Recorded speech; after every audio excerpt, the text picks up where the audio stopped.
far more effective, far larger, and far faster growing than Russia's. So you can do this to Russia, you know. As a smaller economy, Tatiana, you can deal a blow to Russia. The Americans can't touch China. The real test will be Brahma. You know, they have a trade surplus of China with America. America needs China. China does not need America economically. In fact, America is totally dependent on India for IT services. You know, America depends on China for minerals, metals, even antibiotics, everything.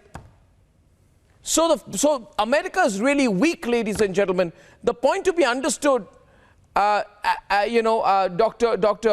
Wael Awwad, is that all of this is happening when America is at its weakest.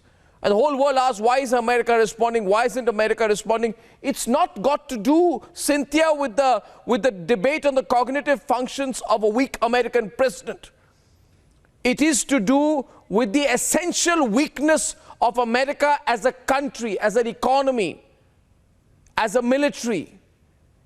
I think that's the point. And I think, Dr. Awwad, China is winning multiple games in one blow by pushing Russia into this battle. But will it change the way the world operates?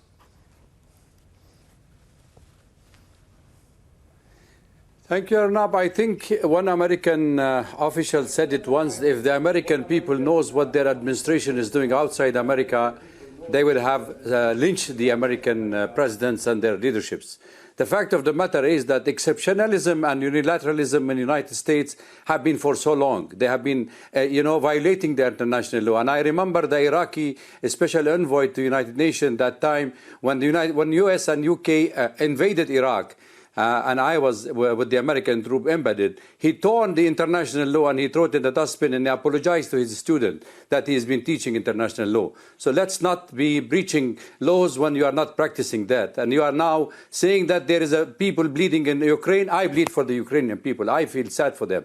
But if you don't feel sad for the millions of Iraqis died in the American guns, if you don't feel sad for the 21 million Yemenis are suffering and they're starving and nobody's bothering about it, if you don't bother about 5 million Syrians have been displaced and they've been used by Erdogan, the de facto Khalifa, then you are not a human being. If you want to talk humanity, ask me about humanity. I cover all these wars. I have seen the American pilots firing at the Iraqis, retreating powers in the second Gulf War. And what he was saying, he feels sorry that he doesn't have more ammunition to throw at the Iraqi war when they have promised them that they will not kill retreating Iraqi soldiers. So you wanted to tell me that you see a dead body? You don't see a building in Iraq was blown up. You can see only dead bodies burned out with the use of banned phosphorus bomb. You don't come and tell me that the United States is teaching us democracy and values that they have upheld the American people. If the American people love democracy, we love the American people, but they don't know what their administration is doing all around the world.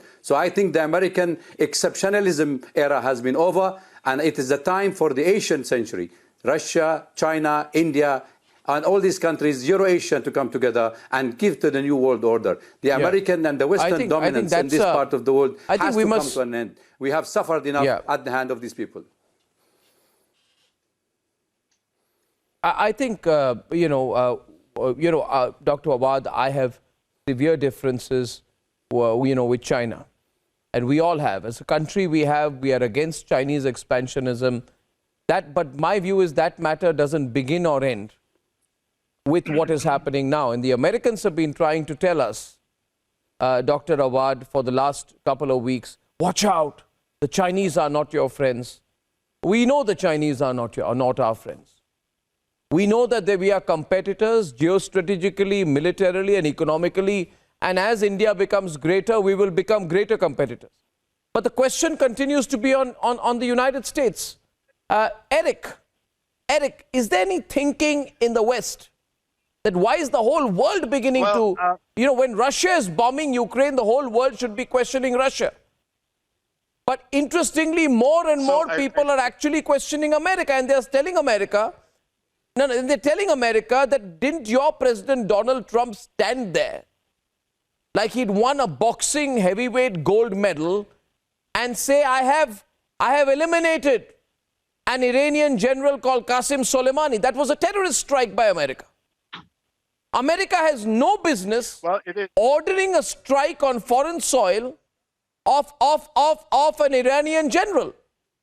But you did it and you thought you would get away with it. The America did. Is there going to be a rethinking, Eric?